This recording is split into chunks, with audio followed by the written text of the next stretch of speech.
함께 기뻐하며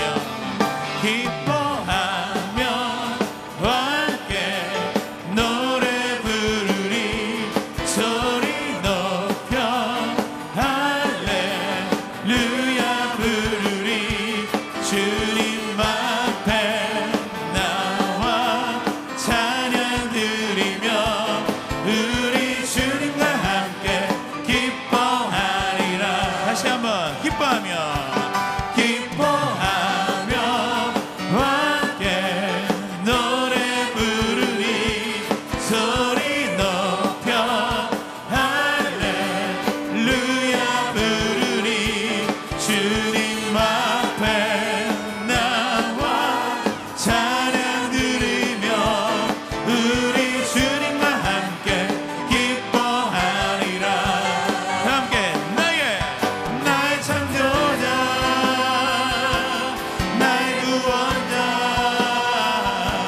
나의 예수님 찬양합니다. 나의 치료자 나의 선한 목자 되신 주 예수 나의 주 찬양합니다. 다시 한번 믿음으로 선포합시다. 기뻐하며 함께 노래 부르리 소리 높여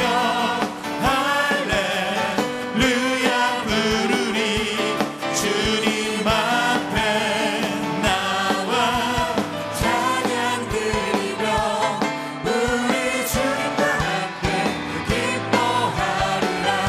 함께 나의 창조자 나의 구원자 가장 귀한 나의 예수님 찬양합니다.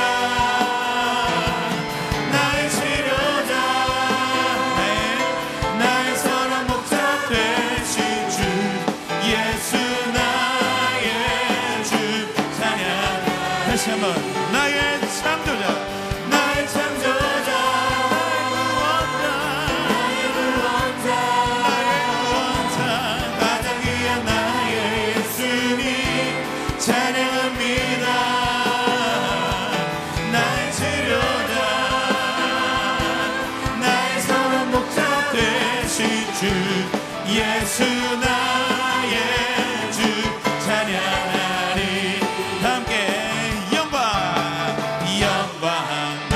가장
다시 한번 올려드리겠습니다. 아멘. 주께 영광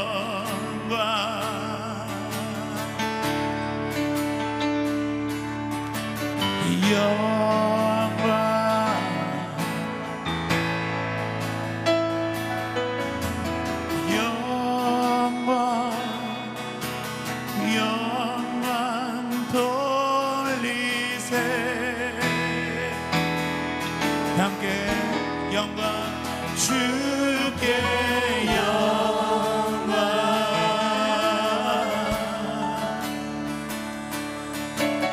영광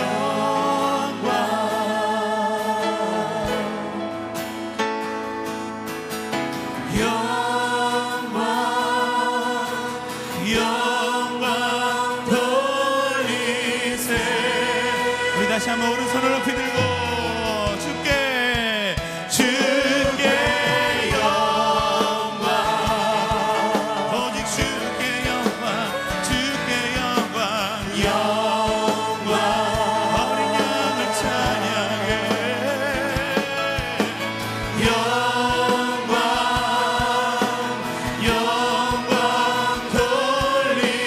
다시 한번 전심으로 주께 영광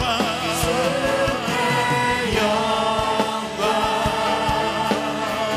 오 나의 하나님 영광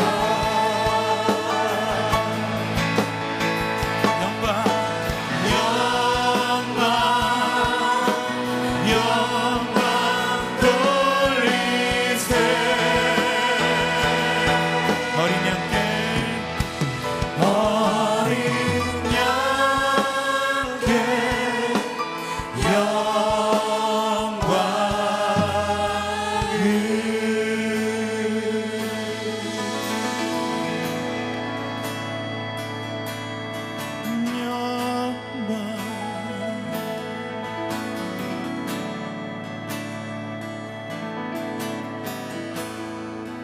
하늘의 문을 여소서. 이곳을 주목하소서. 주를 향한 노래가 꺼지지 않으니 하늘을 열고 오소서. 이곳에 임재하소서. 주님을 기다립니다. 기도의 향기가 하늘에 닿으니 주여 임재하여 주소서. 이곳에 오셔서 이곳에 앉으소서. 이곳에서 드리는 예배를 받으소서. 주님의 이름만이 오직 주의 이름만 이곳에 있습니다.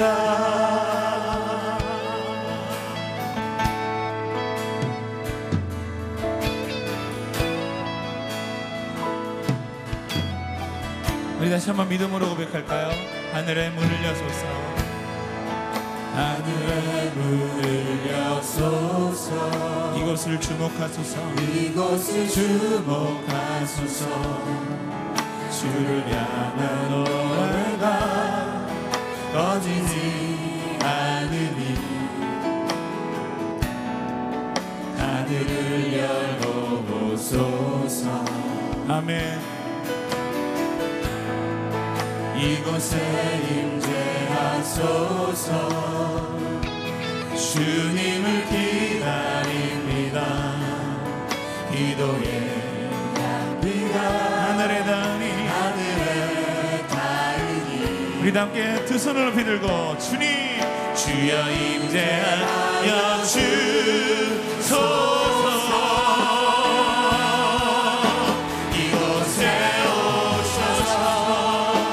이곳에 앉으소서.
함께 두 손을 높이 들고 그 영광의 하나님을 높이십시다. 내 영혼이 찬양하네.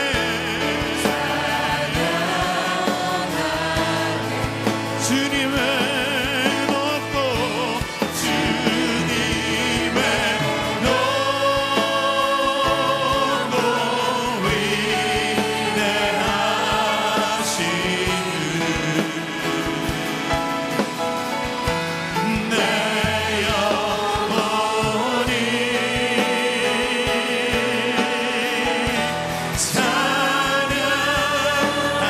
찬양하네.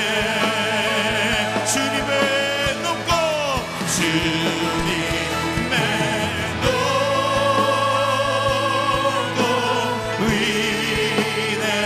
위대하신 내 영혼이 내 영혼이 찬양하네. 찬양하네.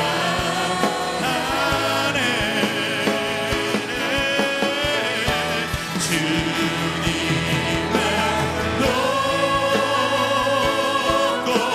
위대하신 내 영혼이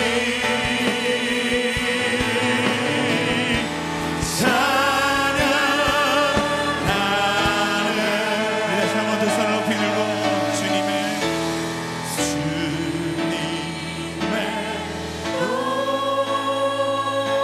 높고 위대하심을 우리 전심으로 그 주님을 찬양합시다. 내 영혼이 내 영혼 찬양하네. 찬양하네.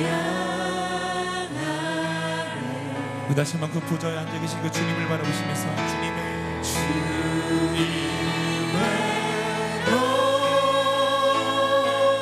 높고 위대하심을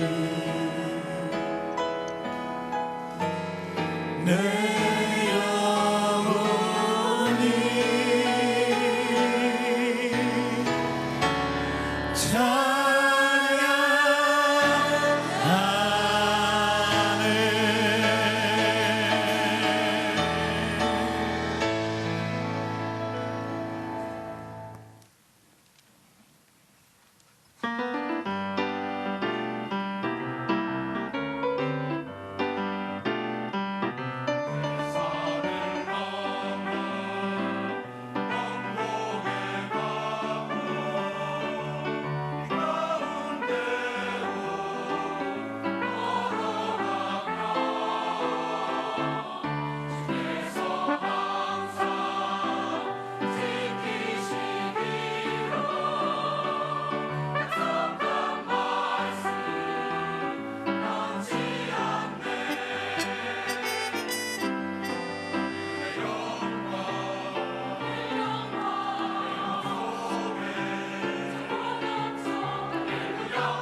오늘의 말씀은 사무엘상 7장 12절 말씀입니다.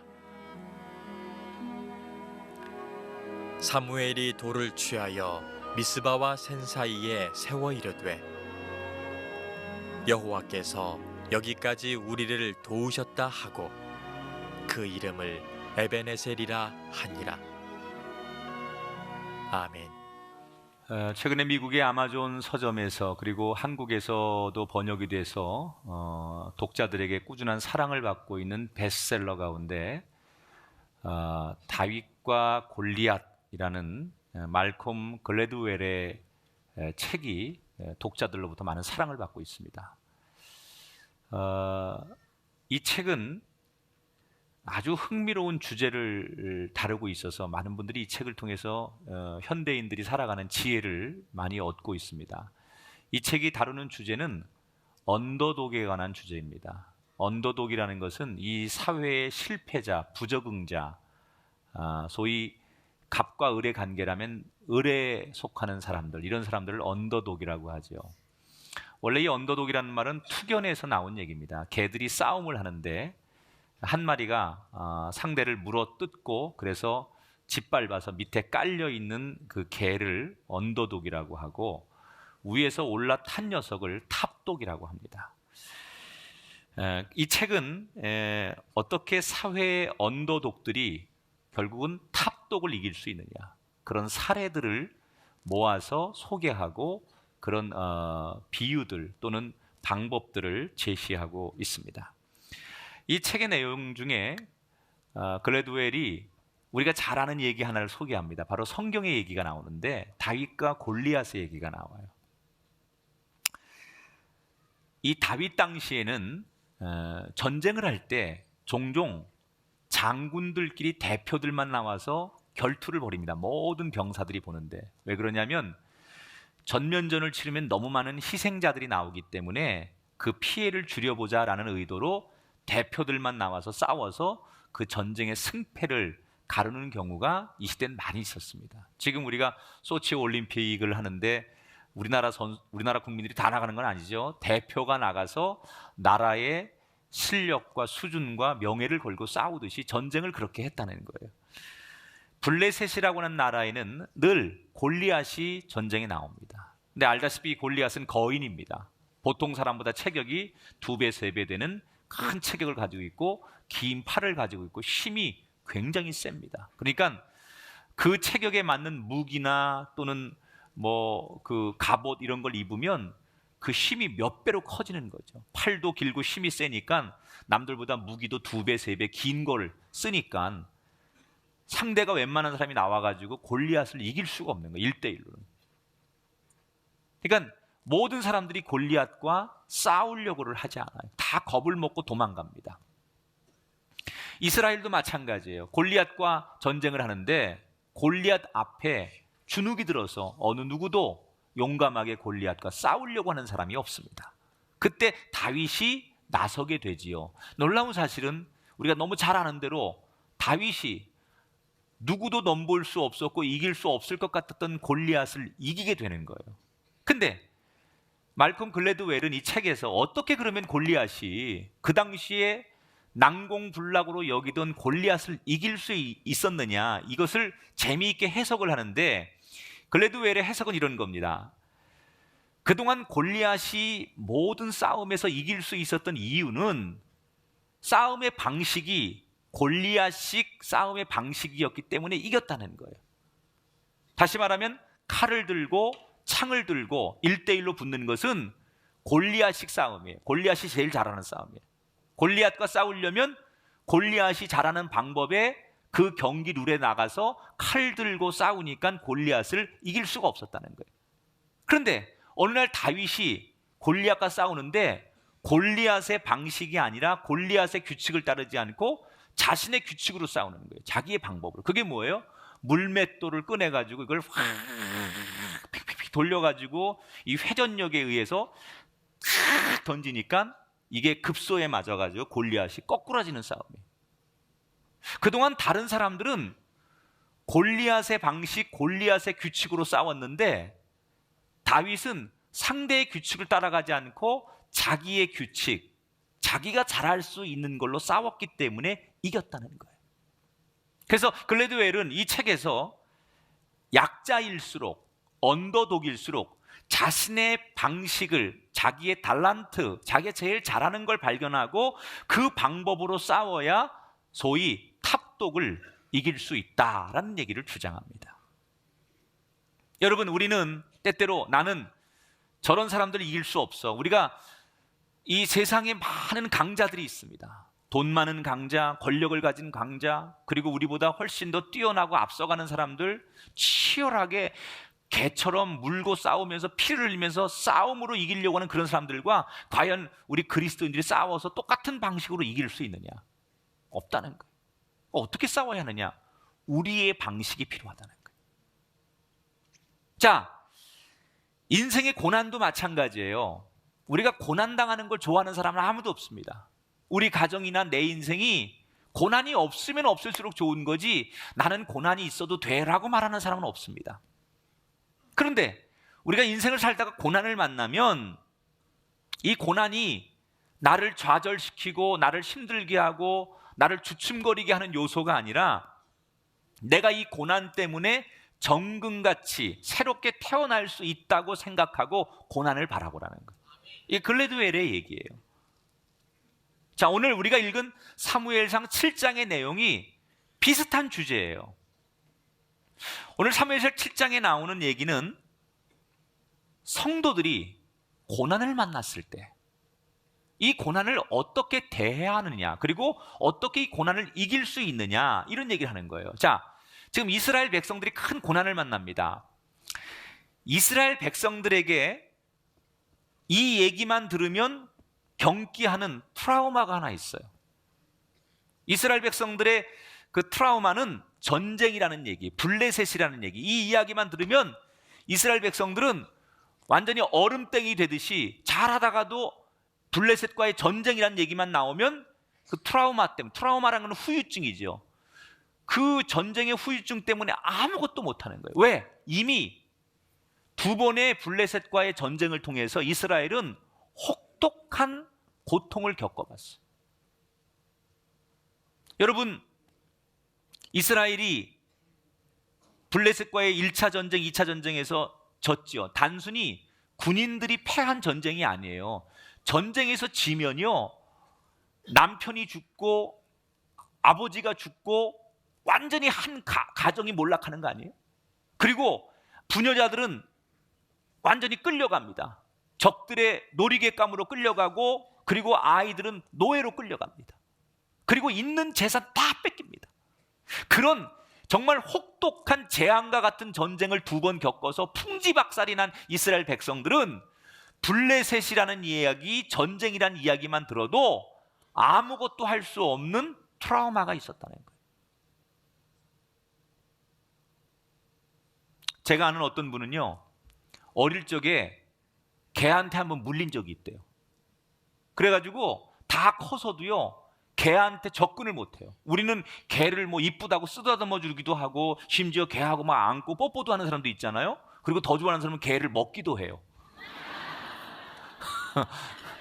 여성들이 입맛을 다시는지 모르겠어요. 그런데 이분은요, 개가 저기 이렇게 조그만 개가 서 있어도 꼬리를 자기한테 흔들고 있어도 못 갑니다. 왜 그러냐고 그랬더니 자기는 트라우마가 있다는 거예요. 이 개한테 한번 어릴 적에 물린 그 기억이, 후유증이 지금도 잔재해서 개는, 자기는 아주 개자만 나와도 자기는 경기를 일으키니까 개 얘기하지 말라고. 이분 앞에서는 개 얘기를 하면 안 돼요. 지금 이스라엘이 똑같은 상황에 처하는 거예요. 자, 7절을 한번 볼게요. 오늘 블레셋 방백들이 이스라엘을 치러 올라온지라 이스라엘 자손들이 듣고 블레셋 사람들을 두려워했다 그랬어. 블레셋 군인들이 이스라엘을 치러 다시 전쟁을 하러 오고 있다는 얘기예요. 지금 이스라엘 백성들은 블레셋이 전쟁을 한다는 얘기에 모든 전의를 상실하고 두려움과 고통으로 떨고 있습니다. 더 이상 우리에게 이런 고통이 없기를 이스라엘 백성들은 원했을 거예요. 그런데 자기들이 원하든 원치 않든 지금 고난과 고통이 자기들 앞에 도래했어요. 여러분, 고통이 없기를 원하십니까? 불가능합니다. 어떻게 우리 인생에 고통이 없기를 원합니까? 여러분이 아무리 나는 고난이 없는 인생을 살고 싶고 고통이 없는 인생을 살고 싶다고 말해도 우리가 그런 소원을 갖는다 할지라도 불행하게 우리 인간이 하나님 앞에 가는 날까지 우리는 고통에 노출될 수밖에 없는 존재예요. 보세요. 대학에 가려면 입시라고 하는 고통의 시간을 겪어야 돼요. 젊은이들이 취업을 하려고 하면 취업 그 준비라는 혹독한 시간을 거쳐야 돼요. 남자들이 군대라는 2년의 시간을 거쳐야 되고 여자는 출산이라는 고난의 시간을 겪어야 돼요. 다시 말하면 우리가 원하지 않아도 고통과 고난이라는 과정이 없이는 우리가 원하는 것을 얻을 수 없다는 얘기예요. 그래서 고난은 우리에게 반드시 존재하는 거예요. 그런데 엄밀히 말하면요, 이 고난은 두 종류의 고난으로 우리가 받아들일 수 있어요. 하나는 생산적 고난이 있고요, 또 하나는 파괴적 고난이 있어요. 생산적 고난은 뭐냐? 어떤 사람이 고난을 만났는데 그 고통과 고난과 실패 때문에 결국은 나중에 더 잘 되는 사람, 그 고난이 있었기 때문에 겸손해지고 그가 하나님 앞에 돌아서고 그래서 그 고난을 거친 다음에 결국 더 당당하게 성공하고 화려하게 부활하는 사람, 이것을 우리 뭐라고 해요? 생산적 고난이라고. 예를 들어 볼게요. 군대 얘기 또 죄송해요. 남자아이들이 군대를 가요. 그런데 군대 가기 전엔 철없는 녀석이었어. 뭐 그냥 아직 어리고 뭐 뭘 꿈도 없고 남을 배려하는 것도 모르고 부모에게 효도하는 것도 못하고 그랬어요. 근데 이 녀석이 2년 동안 군대를 갔다 오더니 군기가 바짝 들어가지고 윗사람한테 어떻게 대해야 되는지, 동료들한테 어떻게 해야 되는지, 또 리더십도 생기고 꿈도 생기고 애가 철이 들었어. 자기가 이제 부모님한테 잘할 거고 앞으로 이런 꿈을 가지고 살겠다고 얘가 군대 2년 갔다 오더니 철이 들었어요. 그 군대라고 하는 시간이 고통스러운 시간입니다. 군대라는 것은 분명히 누구나 다 가기를 원하지 않는 시간입니다. 그런데 그 군대를 갔다 오고 나서 그 고난을 겪고 나서 남자다워지고 성숙해지고 철이 들었어요. 그러면 이 사람은 군대가 이 사람을 사람 만드는 거예요. 생산적 고난이에요. 그런데 다 그런 것만은 아니에요. 어떤 사람은 군대를 갔다 왔는데 경험을 하긴 했지만 하나도 달라진 게 없어요. 오히려 달라진 게 있다면 욕만 더 배워왔어요. 그리고 성격만 괴팍해져가지고 이상한 짓거리만 하는 녀석이 있어요. 이것을 우리는 고난을 겪었지만, 똑같은 고난을 겪었지만 달라지지 않고 오히려 더 망가진 인생, 이것을 파괴적 고난이라고 해요. 이 파괴적 고난을 만나는 사람은요, 기회를 자기 것으로 못 만들어요. 그래서 이런 사람들은요, 힘들면 힘들어서 못한다고 그러고 돈이 없으면 돈이 없어서 못한다고 변명하고 불평만 해요. 아무리 시간을 많이 주어도 그 파괴적 고난 속에 사는 사람은 절대로 배우지 않아요. 그리고 인생이 개선되지 않아요. 자기를 파괴합니다. 자기를 학대하죠. 파괴적 고난을 가지면 나는 안 돼, 나는 뭐 부모를 잘못 만나서 그래, 이러고 늘 자기를 건조하고 파괴하게 만들고 주변 사람들 다 파괴하는 거예요. 엄마 때문에, 아버지 때문에, 너 때문에 내가 이런 거야, 그러면서 주변 사람들 모두를 불행하게 만들어요. 여러분 인생이 어차피 한번 고난을 만나야 되고 우리 고난을 피할 수 없는 거라면 여러분이 만나는 고난을 생산적 고난으로 만드시겠습니까? 파괴적 고난으로 만드시겠습니까? 저는 여러분 모두가 생산적인 고난의 주인공이 되기를 축원합니다. 이 생산적 고난을 우리가 교회에서는 은혜의 고난이라고 해요. 사람이 어려울 때 어떤 사람은 더욱더 하나님을 찾고 그래서 하나님 앞에 겸손해지고 성숙해지고 그것을 통해서 더 적극적으로 살아가는 사람이 있어요. 어려울수록 하나님 앞에 다 엎드려서 기도하고 하나님이 나를 버리지 않고 도와주실 것을 믿기 때문에 어려울수록 더 신앙이 커지면서 좌절하지 않고 도전하는 사람이 있어요. 그러나 파괴적 고난의 사람은 조금만 어려운 일이 있어도 쉽게 흔들리고 요동합니다. 내가 교회 다닌 지 몇 년째인데 말이야, 내가 신앙생활 이렇게 열심히 했는데 말이야, 하나님 나한테 이러실 수 있습니까? 이렇게 불평과 원망을 멈추지 않는 사람들, 그래서 쉽게 포기하고 좌절합니다. 자, 오늘 사무엘상 7장에 나오는 이스라엘 사람들이 뛰어난 점이 하나 있어요. 지금 자기들이 원하지 않는 전쟁이라고 하는 고난을 딱 만났는데 이 고난 앞에서 이스라엘 백성들이 어떤 선택을 하느냐? 파괴적 고난이 아니라 누구를 원망하고 불평하고 부정적으로 생각하지 않고 이것을 긍정적으로 생산적 고난으로 만들어냈다는 거예요. 자, 계속해서 7장 2절을 볼게요. 언약궤가 기랏 여아림에 들어간 날부터 20년 동안 오래 있은지라. 자, 지금 사무엘상을 쭉 들은 분들은, 저하고 공부를 쭉 하신 분들은 내용을 기억하시는 분은 이해하기가 쉽죠. 이스라엘 백성들이, 언약궤는 이스라엘 백성들에게 상징이에요. 하나님의 보좌, 임재를 나타내는 언약궤. 그런데 1차 전쟁에서 실패를 하니까 자기들 힘으로 아닌 언약궤를 이용해서, 하나님을 이용해서 전쟁을 해보려고 했다가 전쟁에도 지고 언약궤를 블레셋 사람들에게 빼앗기게 되잖아요. 근데 블레셋 사람들이 이 언약궤를 가져오면 다 이긴 줄 알고 갖다 놨는데 이 언약궤 때문에 막 질병이 돌고 자기들의 신상이 무너지고 이런 것을 경험하면서 언약궤를 감당하지 못하니까 언약궤를 이스라엘로 다시 돌려보내는 거예요. 그때 이스라엘 백성들이 언약궤가 돌아왔는데 돌아온 언약궤를 어디다가 처박아둬요? 여기 기릿 여아림이라고 해서 저 구석에 한 구퉁이에 이 언약궤를 그냥 창고 같은 데 처박아두고 20년 동안 쳐다보지도 않았다는 거예요. 언약궤를 대하는 태도는, 언약궤는 하나님의 보좌기 때문에 가장 정가운데, 가장 좋은 곳에 한가운데 모시는 거예요. 이스라엘이 가장 한가운데에다가 언약궤를 모셔야 되는데 저 기린 여아림이라는 저 구퉁이에다 갖다 놓고 20년 동안 언약궤를 거들떠도 보지 않았다는 얘기예요. 그 얘기는 뭐예요? 지난 20년 동안 하나님 없이 살아보겠다는 거예요. 이스라엘 백성들이 전쟁하면서 언약궤가 있으면 옛날에 홍해바다를 건널 때처럼 하나님이 우리를 지켜주실 줄 알았는데 언약궤를 가지고도 전쟁에 패하는 걸 경험하면서 무슨 생각을 하느냐? 하나님 의지해도 기도해도 우리가 예배드려도 소용없구나. 그냥 세상 방법으로 나 열심히 살아야겠다. 그리고 하나님과 상관없이 20년 동안 자기들의 신만 가지고 열심히 사는 거예요. 그런데 20년이 지나면서 그들이 뭘 깨닫기 시작하느냐? 아무리 지난 20년 동안 하나님 없이 내가 열심히 살고 성실하게 살아도 하나님이 돕지 않으면 안 된다는 것을 비로소 20년 만에 깨달은 거예요. 여러분, 이스라엘 백성들은 20년 만에 깨달았지만 여러분은 오늘 이 설교 들으면서 20분 만에 깨닫게 되길 바랍니다. 하나님의 도움 없이는 안 된다는 사실을 깨닫는 거. 그 사람이 서울대학 나온 사람보다 훌륭한 사람이고 박사학위를 가진 사람보다 더 뛰어난 사람인 줄 믿으시기 바랍니다. 하나님이 돕지 않으면 안 된다는 거. 아, 우리 인생에 하나님이 계셔야 되는구나.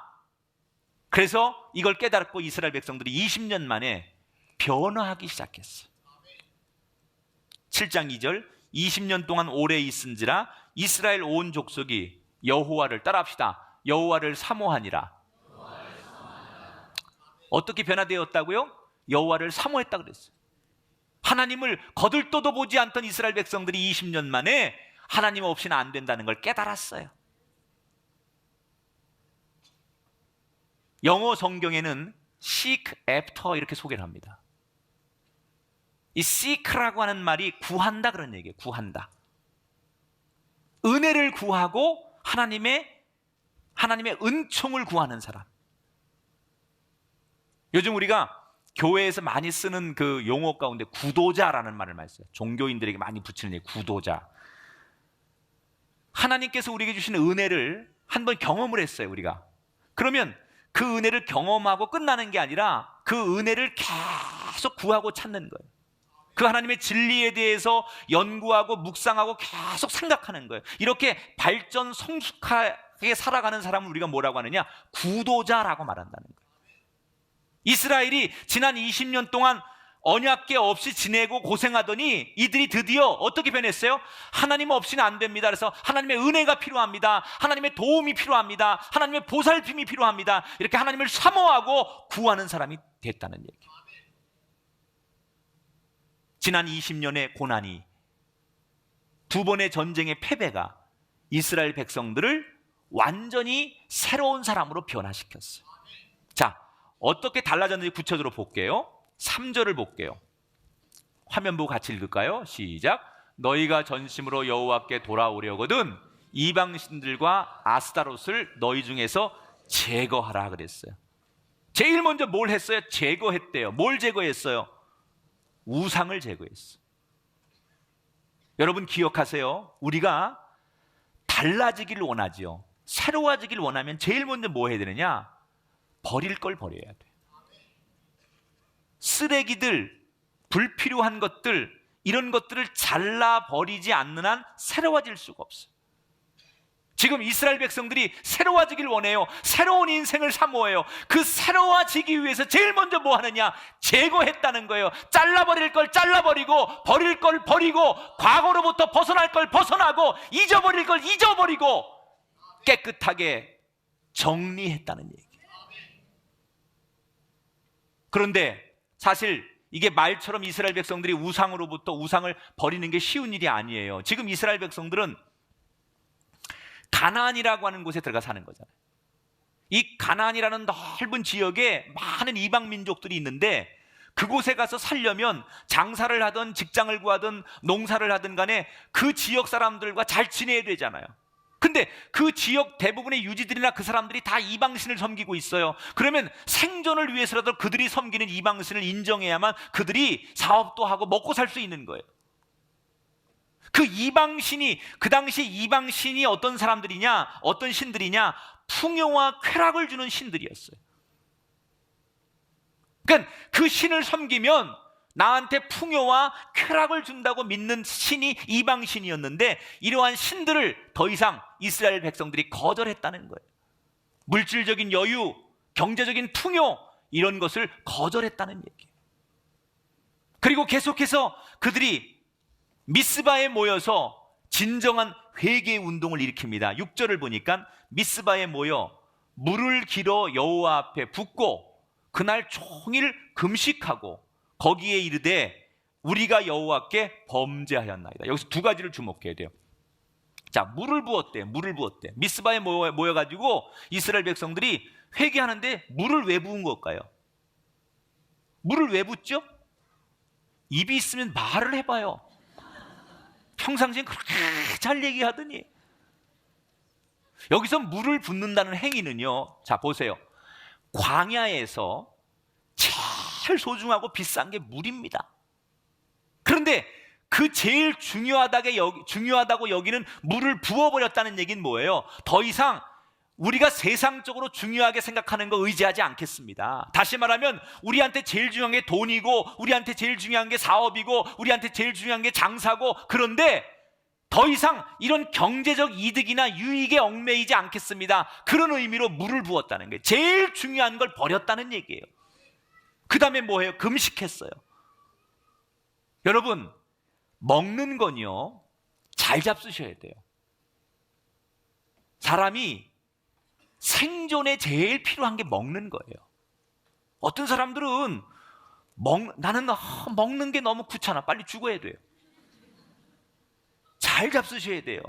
이 먹는 거는 참 즐거운 거예요. 저는 먹는 즐거움이 너무 좋아요. 그래서 저는 잘 먹으려고 해요. 근데 어떻게 이렇게 유지를 하느냐? 잘 먹고요, 너무 욕심내게 과식 안 하면 돼요. 저는 다 먹습니다. 그냥 뭐 삼시세끼 간식 그냥 다 먹습니다. 골고루. 그런데 너무 지나치게 욕심은 안 내고요, 음식에 대해서. 다만 열심히 그래 틈만 나면 운동하는 거예요. 뭘 정해놓고 안 하지만 그래 걷기라도 하고 열심히 저는 걸어다녀요. 어떤 사람은 자기는 먹기 위해서 운동한다는 사람이 있어요. 지혜로운 사람이에요.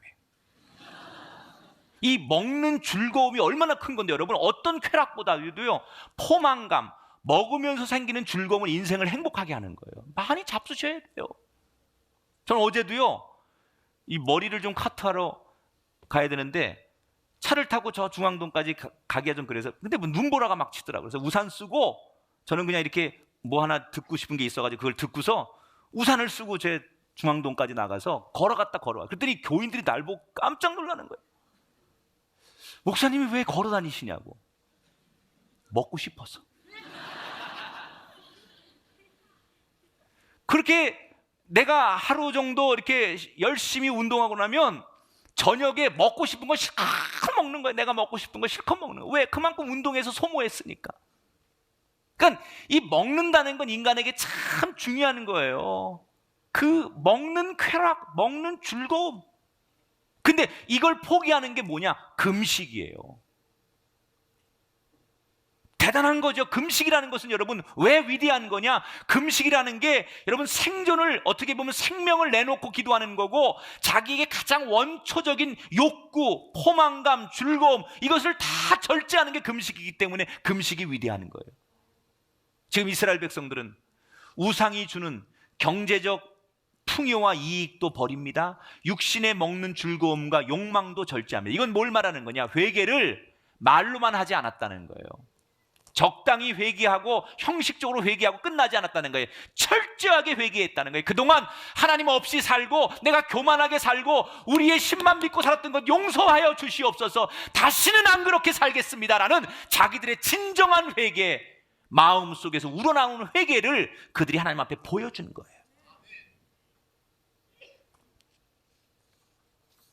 이렇게 철저하게 변화되기 시작하자 그들에게 드디어 놀라운 은혜를, 하나님의 은혜를 경험하게 돼요. 자, 지금 블레셋이 미스바에 모여있는 이스라엘 백성들을 치려고 군인들을 데리고 옵니다. 블레셋은요, 이스라엘은 적이라고 여기지도 않아요. 마음만 먹으면 이스라엘을 언제든지 물리칠 수 있다고 생각했어요. 자신감이 넘쳤어요. 왜 그런 줄 알아요? 역사에 의하면 이 당시에 블레셋은 철제 무기를 가지고 있었습니다. 철제 무기라는 것은 쇠로 만든 칼과 창을 가지고 있었다는 거예요. 그런데 이스라엘은 이 당시에 철제 무기가 보급되지 않았어요. 오늘 우리가 사무엘상 7장을 읽고 있는데 6장을 더 건너가서 13장에 가면 이스라엘 백성들의 무기 현황을 소개하는 장면이 하나 나와요. 13장 22절을 보면 싸우는 날에 사울과 요나단과 함께한 백성의 손에는 칼이나 창이 없고 오직 칼과 창은 누구한테만 있느냐? 사울과 그의 아들 요나단에게만 있었다. 그 당시에 이스라엘 백성들 가운데 철로 된 무기를 가지고 있었던 사람은 사울 왕과 그의 아들 요나단밖에 없었다는 거예요. 왜냐하면 블레셋이 이스라엘이 강해지는 걸 원하지 않았기 때문에 무기를 철저히 통제했어요. 그래서 이스라엘 전 지역에 단 2자루의 무기만 있었고요. 나머지 이스라엘 백성들은 뭐 갖고 싸우는 거예요? 농기구 가지고 싸우는 거예요. 농기구. 곡괭이, 삽 이런 거, 나무 이런 거 들고 가서 전쟁하는 거예요. 여러분 생각해 보세요. 철제 무기를 든 블레셋 군인하고 농사 짓는 기구 가지고 나와서 농민들이 싸우면 전쟁에 누가 이기겠어요? 탱크 밀고 들어오고 전투기를 위해서 쏘는 부대하고 보병들이 소총 들고 나가 싸우는 그 부대하고 누가 이기겠냐는 거예요. 이 싸움은 해보나 마나예요. 그러니까 블레셋은 자신이 있었고 이스라엘은 이 전쟁 우리가 해도 이길 수 없다는 걸 너무나 잘 알고 있었다는 거예요. 그래서 이스라엘 백성들은 두려운 거예요. 불안한 거예요. 그런데 두려워하고 불안해야 될 이스라엘 백성들이 달라진 다음에 여기서도 두려움이 없습니다. 분명히 이 전쟁에서 객관적으로 열세인데도 불구하고 이스라엘 백성들은 두려워하지 않아요. 예전 같으면 이스라엘 백성들이, 여러분 보세요. 예전 같으면 전쟁을 하기 전에 두려우니까 어떻게 해요? 잔꾀, 인간의 술수, 자기들의 작전 이런 걸 중요하게 생각했어요. 그래서 어떻게 하면 하나님의 언약궤를 가져다가 이 언약궤가 우리를 지켜주게 만들까? 하나님을 믿는 게 아니라 하나님을 이용하려고 했어요. 그게 이스라엘 백성들의 머리에서 나온 생각이었어요. 어떻게 하면 인간적인 방법으로 이 어려움을 이길 수 있을까? 수단과 방법을 가리지 않고 뭐로 가도 서울만 가는 세상, 이런 것을 세상적 방식으로 이스라엘 백성들이 꿈꿨었어요. 그런데 지금은 자세가 달라졌어요. 그들이 하나님 앞에 회개하고 나서 자세가 달라졌어요. 어떻게 달라졌는지 볼까요? 8절을 보세요.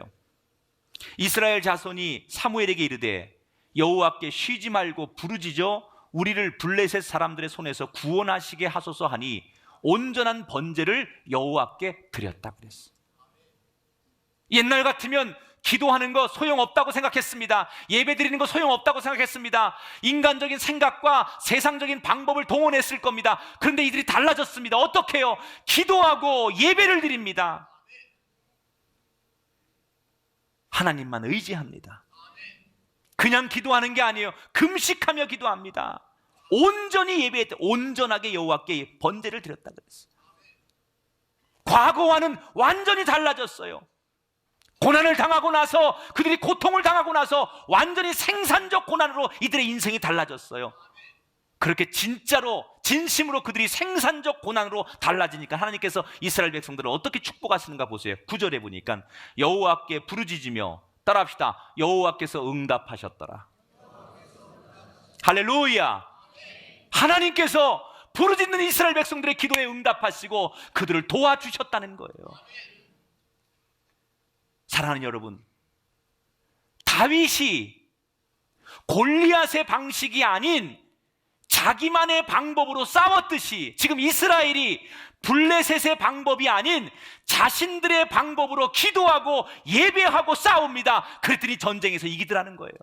이전에는 블레셋의 방법으로 싸웠어요. 블레셋과 똑같이 겨루었어요. 블레셋이 이렇게 하면 우리도 이렇게 해야 된다고 생각했어요. 그래서 세상 방법으로 전쟁하고 세상 방법으로 싸울 때는 한 번도 이긴 적이 없습니다. 만족하고 승리한 적이 없습니다. 그런데 세상 방법이 아니라 내 방법, 하나님이 나에게 주신 그 길로 그들이 전쟁하고 그 방법을 선택했을 때 이스라엘은 그 강한 블레셋을 이기고 승리할 수 있었다는 거예요. 이게 변화된 거예요. 그런데 이스라엘 백성들의 변화는 승리한 뒤에도 나타나죠. 전쟁에서 이겼습니다. 하나님이 블레셋을 다 이겨주었어요. 그런데 이스라엘 백성들이 뭐라고 해요? 우리가 잘 싸워서 이겼다, 우리가 능력이 있어서 이겼다, 우연히 이겼다, 이렇게 말하지 않고 어떻게 해요? 하나님을 찬양하기 시작했어요. 12절에 보니까 이르되 여호와께서 여기까지 우리를 도우셨다 하고 그 이름을 에벤에셀이라 하니라. 에벤에셀의 하나님, 하나님이 여기까지 우리를 도우셨다. 자, 그런데 여기서 우리 한 가지 흥미로운 걸 발견합니다. 지금 에벤에셀이라는 이 말이 지명이거든요. 근데 이 지명이 4장에도 나와요. 4장에도. 4장은 언제죠? 이스라엘 백성들이 블레셋과의 전쟁에서 패배한 장소가 이미 4장에 나와요. 4장 1절에 보면 이스라엘은 나가서 블레셋 사람들과 싸우려고 에벤에셀 곁에 진을 쳤다.